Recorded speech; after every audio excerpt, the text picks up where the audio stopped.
Talks with Reuben Abati. City Talks with Reuben Abati on your number one lifestyle station, City 105.1 FM. On this show, we talk about stories of political and human interest, stories that affect us as citizens of Nigeria, that affect our lives and also our society. You talked about shootings at the Lekki Plaza. You talked about the situation in Abuja. You quoted the Inspector General of Police. But what we know is that in the last week, the military, the Nigerian Army, 81st Division in particular, has come forward to say nobody was killed, that soldiers at the Lekki toll gate plaza used only blank bullets, or what they call blank ammo.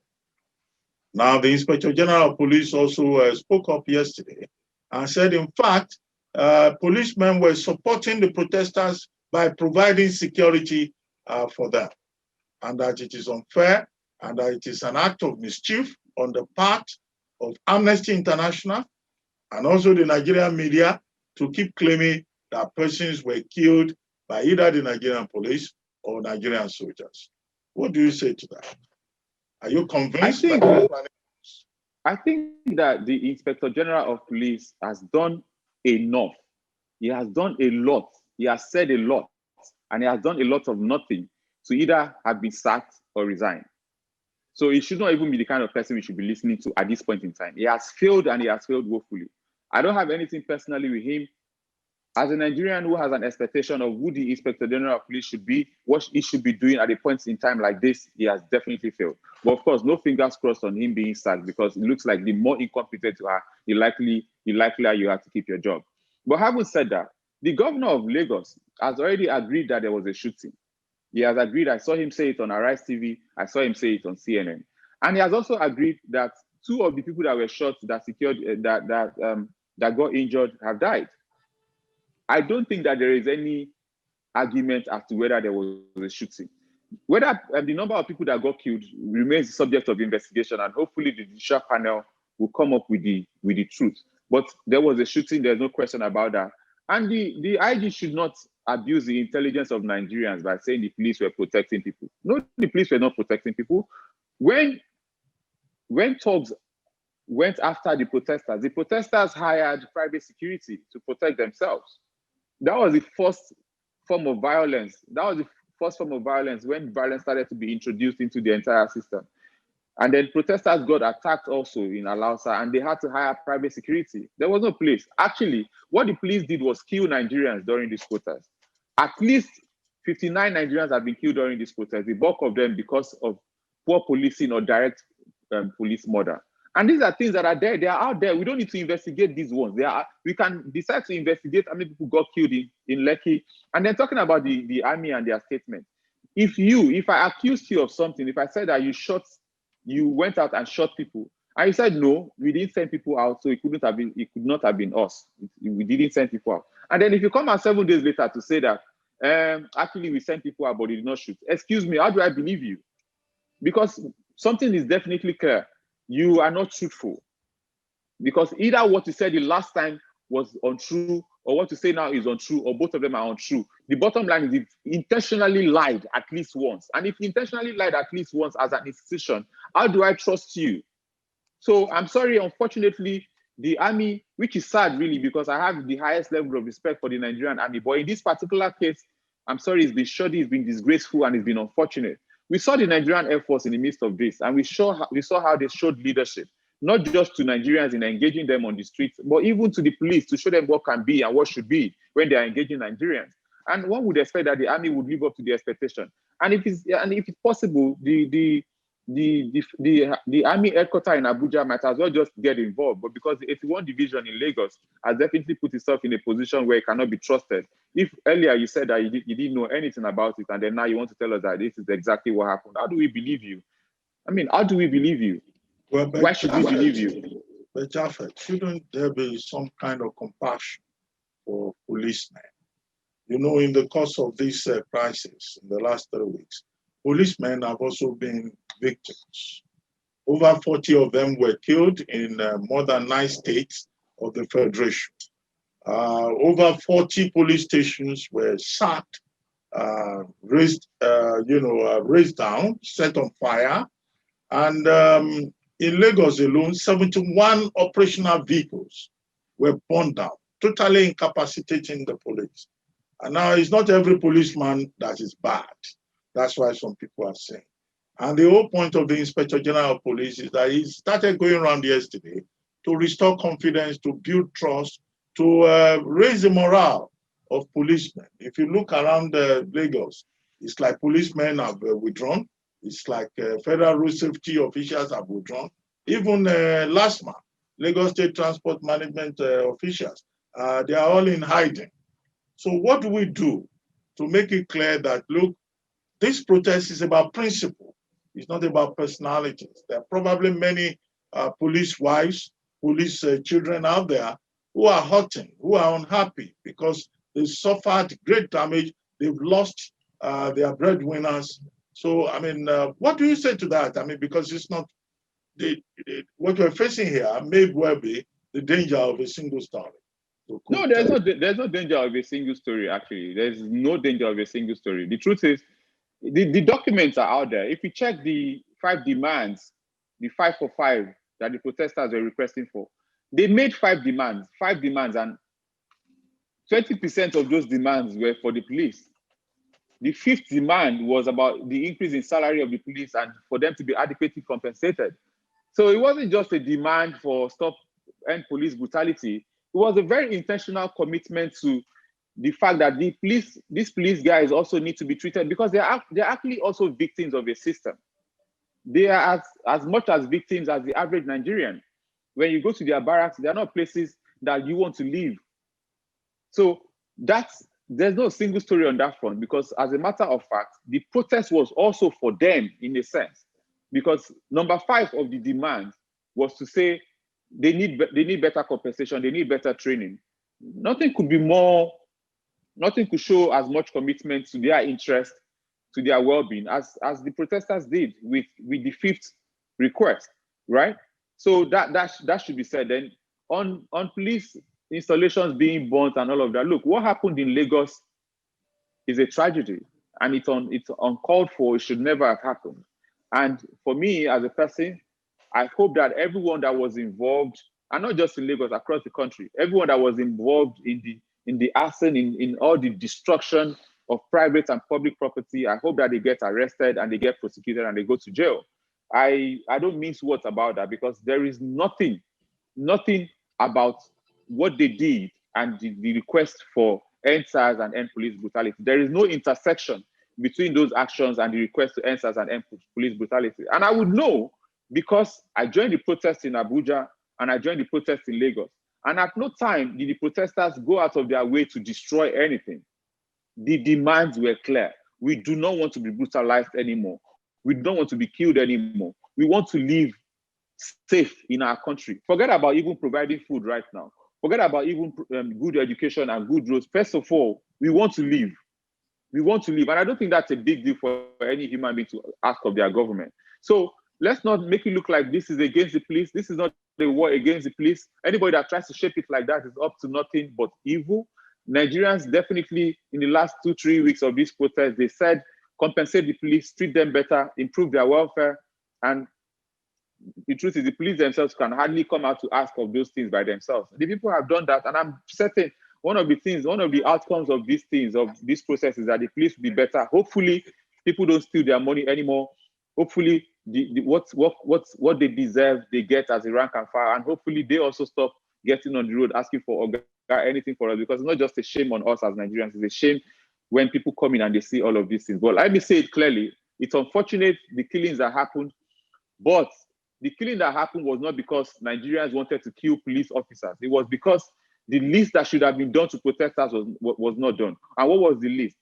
Protesters go out to protest. Right now in Poland, people are protesting. In America, people are protesting. Virtually in a number of countries around the world, there are protests going on. Protesters are not coming to kill you. They are just saying, in Poland, they are saying, my uterus is not your business. In Nigeria, they are saying, hey, police brutality, don't kill us. Protect them, protect their right to speak, understand that right is fundamental to their humanity, accept it.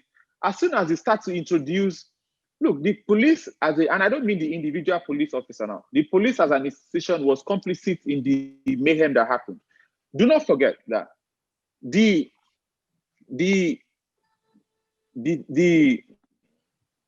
press conference, if I may call it that way, that person gave in Abuja was the beginning of the thuggery and the violence that happened. It was the legitimization of that thing that unleashed violence that had it spread across the country.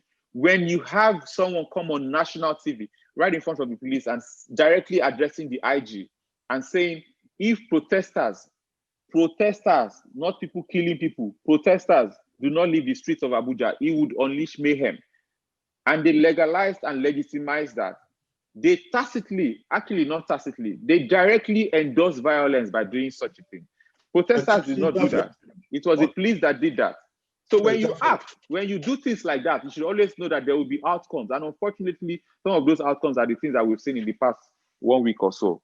Yeah, but Jafet, in that regard, government has a different opinion. When the Minister of Information, Alhaji Lai Mohammed, appeared before the House of Reps Committee on Information, National Orientation, and Ethical Values, he made the point that the problem is the social media and fake news, and that something has to be done about it, not to abolish it, but to regulate it, and for Nigeria to come up with a social media policy to prevent people who spread fake news to create tension in the country. But you are saying it's one unknown quantity who granted a press conference in Abuja. Do you agree with the minister that fake news indeed played a part in escalating the tension that we witnessed? I have the highest level of respect for Lai Mohammed, right? Because I can't speak too much as him as a minister, because I really can't say whether I'm quite indifferent about his success as a minister right now, because really it's been, the less said about his success as a minister, the better. But you know, Lai Mohammed as the spokesperson of the opposition, I have the highest level of respect for him, because he used the social media effectively well. He used the media effectively well. He was very, very good with putting issues on the fore. He was very, very good in putting government on the back foot. You would know because you served the government that was on the other end. So Lai Mohammed did extraordinary things. And some of those things were not exactly by the book. They were not exactly things that were, you would say, were the right way to do it. But he did them anyway. And he did them to the point where now he's Minister of Information, and somehow he seems to have attained a level of position where he has been promoted beyond his level of competence. Maybe he should have remained in opposition, because he seems to play this game where he's always in opposition. Social media has not done anything wrong. Social media are citizens, they are Nigerians, right? The people on social media are Nigerians. Government uses social media. The police uses social media. Social media is a global force. There will be people that misuse social media, and there are people that will use it right. But you see, Nigeria already has cybercrime law. Nigeria's laws on defamation and libel and all of those things, they already accept electronic evidence. So if I tweet something against some person, or I post it on a blog, or I put it on Instagram, that tweet can be used as evidence in court. Now, they can be used as we speak, they can be used as evidence in court. I have taken people to court for my tweet. People have taken me to court for my tweet. I have been threatened to be taken to court for my tweet, and I have threatened to take people to court for my tweet and some other content on social media. So we have more than enough laws as it is right now against fake news, against hate speech, against defamation, and other associated misdemeanors and crimes.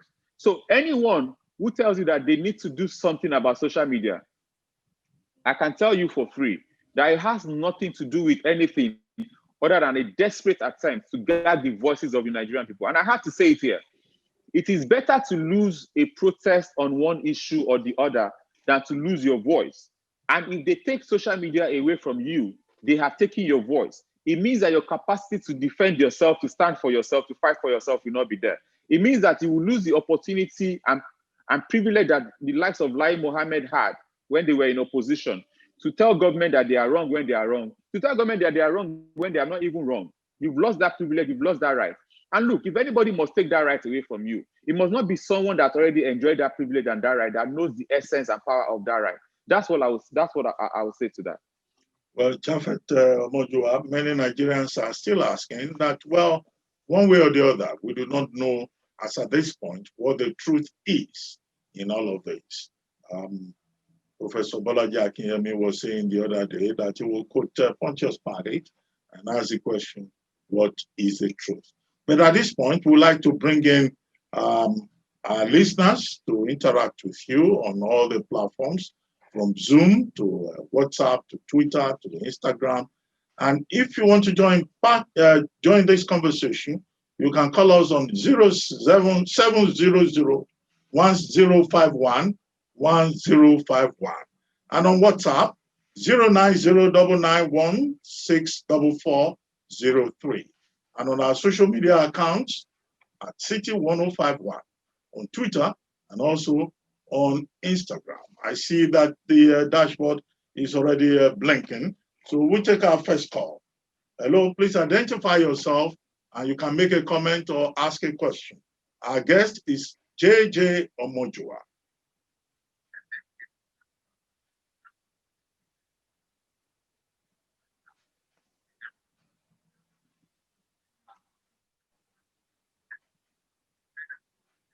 Right now is the clamping down on the media. That's number one. Because I believe for you to have a real democracy, the press must be free, there must be most professional, utmost professionalism must be there, and against patriotism. The issue whereby government is not only clamping down on social media for trying to frighten or stifle free press. I think our democracy is a serious problem. That's number one. Number two, the takeaway for me is that the young people must always know that all the efforts should not go in vain, and that leadership is not a child's play which cannot be left in the hands of anybody and everybody who is not ready to be truthful or responsible. A lot of this energy right now must be preserved and converted into a political strength so that by the next election, people must be able to have a voice, that voice that is going to be resounding in victory for them in the next election so that we can have a better Nigeria for everybody. Right now, what we have is not palatable. Good morning. Well, Japhet Omojuwa, would you like to respond to that comment? I mean, the speaker really is hit the nail on the head. I don't think there's anything to be said. He said everything really. And for me, what I would just like to say is that sometimes you need the population to be woken up through some form of activism before there's translation to the political side. So I expect that the same way the Occupy Nigeria protest had an impact on the 2015 elections, I expect that this NSAS protest and hopefully some other protests that will happen before 2023, I expect that they will have a massive impact on the kind of decisions that Nigerians take in 2023 and going forward. Well, it looks like we have another caller on the line there. Hello, your name, your location? Hello? Yes. Welcome to City Talks with Reuben Abati. Yes, please go ahead. Very sad when I hear the report about the army denying the shooting, when the police deny some more things, because we are in a democracy. Everybody should act like that. We saw the videos of the shooting, we saw everything, and now why are they coming for the social media? Why do they want to bring down our voice? Because I was saying something to my friend the other time, and I was like, if the social media was not for our generation, we would have been filled with a lot of lies in our country. We would have been filled with a lot of lies. So please, the government should not do anything to bring down our voice. The social media is like our voice. That's what is helping us voice out. That is what is helping us say our mind. So whatever they want to do, let them investigate the shooting that happened in Lekki, and they should do nothing to the social media. Please. Okay, well, Japhet Omojuwa, before you respond, I would like to take some tweets on the screen before me here. Ricky Sly with the Twitter account at Ricky_life says, at Omojuwa, I'm enjoying your time on City 1051. You are smart and you are a loyal Nigerian youth. Then Uwade Olaoluwa, who is very regular on this program, tweeting from at Olaoluwade1, says, I beseech those who are saddled with the responsibility to facilitate judicial process for victims of Lekki carnage to be professional and patriotic, because eyes are on them. Well, quickly, it looks like there's another caller. Let's take that caller before I come to you, Japhet Omojuwa. Hello, good afternoon. Hello, good afternoon. Welcome to City Talks with Reuben Abati. Yes. Please go ahead, your name, your location, and your comment or question. Mowe, Ogun State, okay. I must commend the Cabinet into the studio, Mr. Omojuwa. He has spoken so well, and honestly, there is nothing to be added to it. The only thing I want to suggest is that we need people like him to be actively involved in our political terrain. You know, we are part of these old men. We need young blood, blue-blooded men, intelligent people like this, our friend Omojuwa, as other people that may be interested, so that the change we are clamoring for will come. We don't just wish for it, we work for it like we're doing already. And I think it's time to plan our support together and get things done. Thank you very much. God bless you. Well, Japhet, let me come to you at this point. Would you like to respond to the last two comments before we take more comments and reactions? I think that we don't just need individuals to be involved. We need all of us to be involved. We need all of us to be involved. And the reason I say that is because I know for a fact that over the years, we've had very good people go into government, and somehow they're not able to, their values and their competence are not able to actually find expression, because we have systemic problems that are often accentuated by the fact that we have more people in the system that are not ready to do the right thing than we have people in the system that are ready to do the right thing. So we need more of us to be directly involved. We need more of us asking for accountability. I'm looking at the protest in Poland, right now. I'm paying attention to the protest in Poland. And one thing struck me, there is no tug or hoodlum that can affect this protest, because entire cities are covered by human beings like water. Entire cities are covered like water. Even though this NSAS protest was such a massive thing, but relative to Nigeria's population, well, when you start to look at what's happening in Poland, it means that Nigerians are not even ready. I mean, credit to the young people that came out, credit to the not so young people that came out these last few days, but proportional to our population, we are not doing enough. We are not doing enough. Look, just Google the current protests going on in Poland. Entire cities are covered like water. Look at what happened in Hong Kong. Entire cities are covered like water. Look at what's happened with Black Lives Matter in the USA. Entire cities are covered like water. Human beings asking for change. And voices like that, numbers like that, you cannot ignore them. Look at the numbers that came out in Nigeria. They were impressive enough to have the president scrambling to speak twice. First of all, he disappeared. He couldn't even come out. But if we had ×5 of those numbers, we would make more change happen, and faster too. And not just that, we would make change happen also in the remote future, because then you speak loud and clear. The future can hear it too. It resounds well into the future. So much so that whoever succeeds, those that are in government now, they understand that this thing can happen to them too. So I don't think that it's about individuals, some so-called good people joining government. I don't think so. And I don't say that because I don't think that there are good people. I say that because I know that the system overwhelms good people. I know that because I engage people in government that I know mean well sometimes, right? And I don't just mean this government, I mean previous government, from at least the Jonathan administration. So we need more than to say or to encourage individuals. We as a collective must ask better of the system. We as a collective, when we find opportunities to express our voices, beyond expressing these opinions and voices on radio, which really is a great idea and which is very essential to democratic norms and development, we must also do these things in a way that affects our leaders, in a way that they pay, in a way that they see some consequences, e.g. protest, e.g. shutting things down, e.g. closing things down, e.g. letting them know, letting them see the red eyes, the blood in your eyes and the anger. Because sometimes these guys just do not know they exist in a bubble.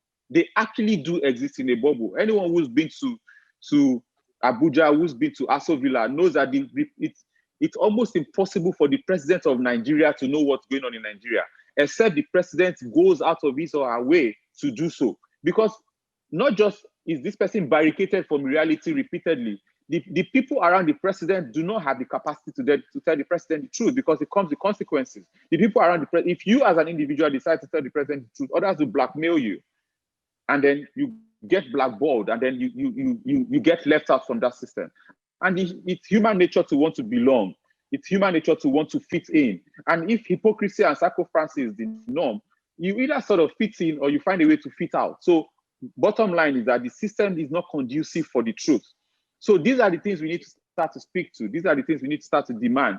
SARS was such a huge opportunity for even more people to step out, but they kept saying youth. What the hell is youth? Is the consequences and the outcomes of Nigeria, do they just affect young people? Don't they affect older people? Is it not old people that are losing, people that are dying? Are they not the ones that are paying the exorbitant fees? Are they not the ones that are burying their kids? It's everyone. It's everyone. Well, Japhet, we have more people trying to call in, but we have a message from WhatsApp, so many of them. But this gentleman called Amos, 3.3 from Ijaye, Ojokoro in Lagos. He says, "Good day, sir, and good job. Please, my questions. Is the president exonerated from the shootings at Lekki Tollgate, being the commander-in-chief of the armed forces? 2, he says, how and when will this wicked act be acknowledged and handled by the ICC? Amos, Haymos 3.3. Now, for the benefit of our listeners, Japhet Omojuwa has been talking about Poland, the protests in Poland. In 40 cities and towns in Poland, there is what is called a pro-choice protest, or what is called the women crisis. And it's a protest about abortion. Yesterday in Warsaw, the capital city of Poland, people trooped out, 100,000 persons in one day. And that is the biggest protest that the right-wing government that is in power in Poland has seen since it assumed power and authority in 2015. But very quickly, we have more callers on the line. Can we take the next caller? Hello, okay, Han is on Zoom to my left here. Han, thank you for joining us. Hi. So, good afternoon. Yes, good morning. It's still morning. Please go ahead. Omojuwa is hearing you. So I have a couple of things that I think we have as issues as Nigerians. And until we fix these things, we're still going to have problems with the police and everything. I usually say that the day we find a solution to healthcare, education, like the day we solve that single problem in Nigeria, then we'll have a solution to most of the things. And one of them is impunity. There's so much impunity in Nigeria. The fact that people do things and get away with it is one of the problems. And we cannot get to that level unless we have purposeful leadership, that wants to make that change. We're talking about police reforms. That cannot happen if police funds are being diverted, if and nobody gets, jailed for it. Police pension was diverted, nothing happened to those people, and then things happen every day. The Shiites were killed, nothing happened. IPOB people have been killed, nothing happened. So that level of impunity where people just do things and get away with it, we have to find a way to dig into it and really, because if our justice system is faulty, then everybody, it's a free for all. Even if we do state police, for example, the governor of Lagos or Edo State or whichever state can decide that, I want to use this against my opponent. And it all boils down to the fact that nobody answers to anybody. That's one. Secondly, our division as a nation. We are so divided across many lines, tribal, religion, and moral, For example, the crisis in Warsaw, if it were to happen in Nigeria, people will actually drive cars and drive into those women because they feel that they do not have a right. We are divided across so many lines. And one thing we need to learn as Nigerians is that people have choices, people have rights, and it's the same thing with protesters. There were actually Nigerians who felt like those EndSARS protesters had no rights to do what they did. Like it's none of their business, it's none of our business, until we get to that point where we know, like JJ has said, that this affects all of us. Then we are all going to be divided, and we can never pull a strong population to have very effective protest. And the third thing, of education, not just formal education. The Nigerian people are not as educated as we think. That formal education, yes, but political literacy, social literacy, we need to go on the streets. It's okay, we're doing it online, but we need to put on our boots and get on the streets. Thank you very much, Han. And Temitope Adebowale, thank you for joining us. I saw your comment. You were saying, well, without restructuring, the country cannot move forward. And Titilola Munkai, thank you also for joining us. I can see you right there on the screen. But let's take another phone call before I come back to you, Japhet Omojuwa. Good afternoon. Good afternoon. Thank you for joining us at City 105.1 FM.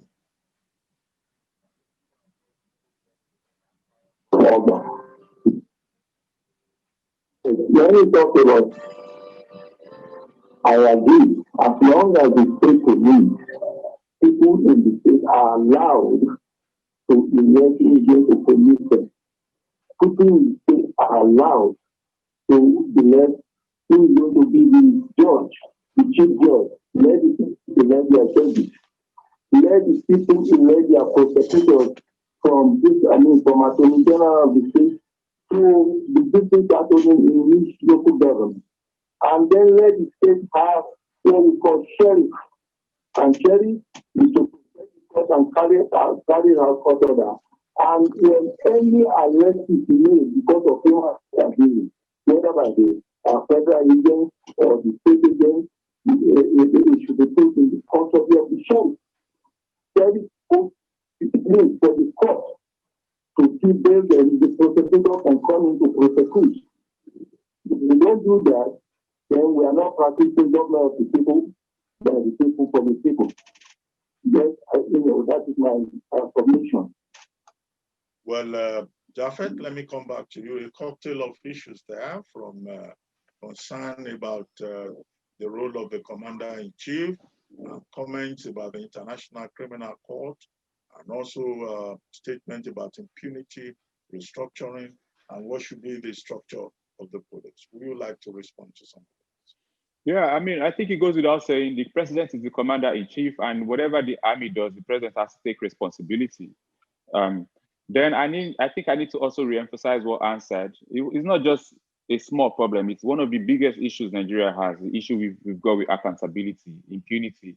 The fact that people think that they can do things and they can get away with it. And currently being expressed in the fact that as we speak, you can say that it's difficult to find those that did some other things, but how can it be difficult for you to find your own police officers that committed extrajudicial killing? That shouldn't be a difficult thing, because first of all, you know the city where the killing was done, the police are divided into beats and things like that. So you know the police officers that must have been on duty at that point in time. You can isolate these physical locations, you can find these people. And as we speak, nobody has been arrested for that. That's impunity at the low level. At the high level, do not even speak to it. So the point is that issue is a consequence. It has many outcomes that have left Nigeria where it is right now, where anybody, and that's why one of the things we say in Nigeria is, do you know who I am? It's a statement of impunity. Like, do you know I can get away with anything I do to you? That's what it means, right? And it's not just about those that will be elected. It's about the Nigerian person, the average Nigerian person. In terms of International Criminal Court, I think that as much as we have such a messed up, such a faulty, corrupt criminal justice system, we cannot carry every issue to the International Criminal Court. We have to prioritize the issues that we decide, okay, this one should go there, because ultimately we still have to find a way to make our justice system work for us. We have to. The world is dealing with many issues. Many countries are dealing with many issues. There's no one country or one global institution that will come save Nigeria. Nigerians ultimately have to be the ones to do it. I don't have a problem with us reaching out to certain platforms to amplify our voices, to add their voices to ours, to help us push certain things out, to help us, visa bans and the fear of visa bans. I think those are very good ideas. But ultimately, the real change that will happen for Nigeria, the change that needs to happen, is in the hands of Nigerians. We're not going to ask people to come and bomb our country to come and save us. We've seen what's happened in Syria and Libya. So that's definitely out of the question. So it remains our responsibility as Nigerians to do it. But unfortunately, we've gone into our shells. And I can tell you for free, it's a very difficult thing for comfortable people to come out and say they want to fight for this country, because you end up being demonized by the people you're fighting for sometimes. I see Banky W and his commitment. I'm using Banky W as an example. A young man who is committed to change, who is committed to ensuring that young people's voices are heard, using his cultural power, his cultural influence to bring issues to the fore. And any small opportunity, he makes a suggestion that people don't agree with, they are dragging him, they are abusing him. So I would understand if people in his position decide, oh, well, let me just stay in my room and just chill. Because sometimes our people also make it difficult for people to step out and fight and say they are standing for every one of us. So that has to be said, because when we speak about Nigeria, we always often speak to the defects and the maladministration and the leadership challenges. But really and truly, we also have followership challenges. The infrastructure that get messed up, not even outside, not even during protests now. The things that are provided for us, that people rather than protect them, ensure that these things continue to work for all of us, we are the ones that destroy them. We don't have. Forget about the fact that government does not institutionalize a maintenance culture. We don't even decide by ourselves to maintain things that have been built and developed for us. Look, the reality of Nigeria is it is easy and very, very sweet to come here like we have done and like we constantly do. I see it's done also on Arise TV, my favorite TV at the moment, to speak to the challenges and the defects with government. But let's not even miss the point. This is a Nigerian thing, because the people that are in government are not aliens. They are Nigerians like us. They were picked out of us. They are from our culture. They are from our religion and our values and our belief systems. So if every election year, every election cycle, every republic, whether military or civilian, there seems to be a consistent defect with our leadership, it means that there's something wrong with us as a collective, and we need to look inwards and see that revelation and heal ourselves. But if you can't see that revelation, you cannot heal, because you're not going to heal something you've not admitted is a problem. I just thought that needed to be said, that it's not enough to speak to what is wrong with our leadership system. We need to look at ourselves and ask ourselves, if we became the leaders that we castigate every day, what would Nigeria even look like? I have seen some of us, and I don't know if I can say that there will be change in that sense. So we need to build institutions, we need to build systems that make it more difficult to do the things that we do in government. More difficult, and that's where what Hans said becomes important. Accountability needs to be built into the system. Transparency needs to be built. A public officer should not have to use their self-control to refuse to steal billions of naira. There should already be a design system that makes it difficult for them to do that. Because my expertise as a behavior change student tells me that sometimes you don't have to use your self-control. Build a system that makes the need for self-control unnecessary. I'll give you an example. If I'm adding weight and I need to lose weight, and then I now buy cookies and put in my room. I bought cookies, I bought beer, and I have them in my room, so that at 11 p.m., at 1 a.m. in the morning, I can just open the freezer and eat and continue to sleep. I'm sorry, I'm putting myself in a dangerous position, because I'm telling my self-control to continue to battle this urge, and then there is access. The best thing to do is do not buy cookies at all. And then if you have to buy cookies. If you have a big house, put it at the furthest place in your house, so that when you wake up at 12 midnight and you want to have cookies, you have to think twice about taking a walk to that place to have the cookies. I use this as an example because many people can relate to it. But that's the same thing with Nigeria.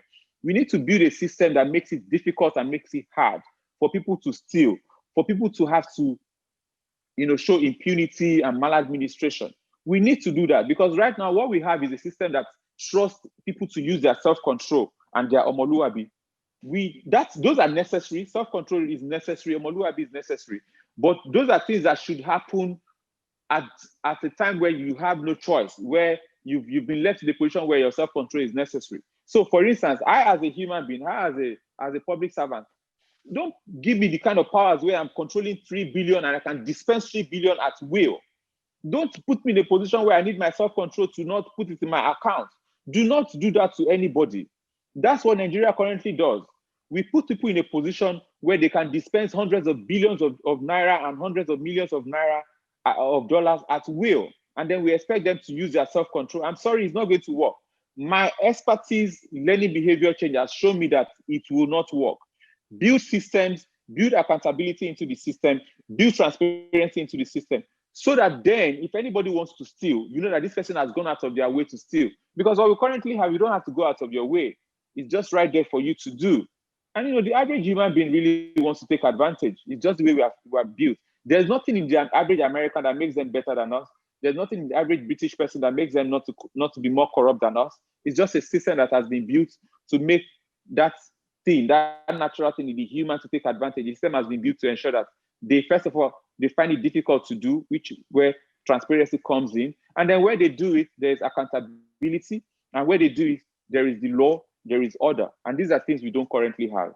So we are left with people having to use their will and self-control to make these decisions. So if you find anybody who is doing very well in government in Nigeria, please praise them, because it's the toughest thing to do, to be in a position where you're dispensing billions and are not doing anything sinister, you're not doing any corrupting, you're doing it the right way. It's a big deal because they're battling their self-control every day. And that's not the way humans are designed. We're not supposed to be battling self-control. We're supposed to just move and do things easily. Well, on that note, let me thank you very much, JJ Omojuwa, for taking time out to be part of this conversation on City 1051 FM, City Talks with Reuben Abati.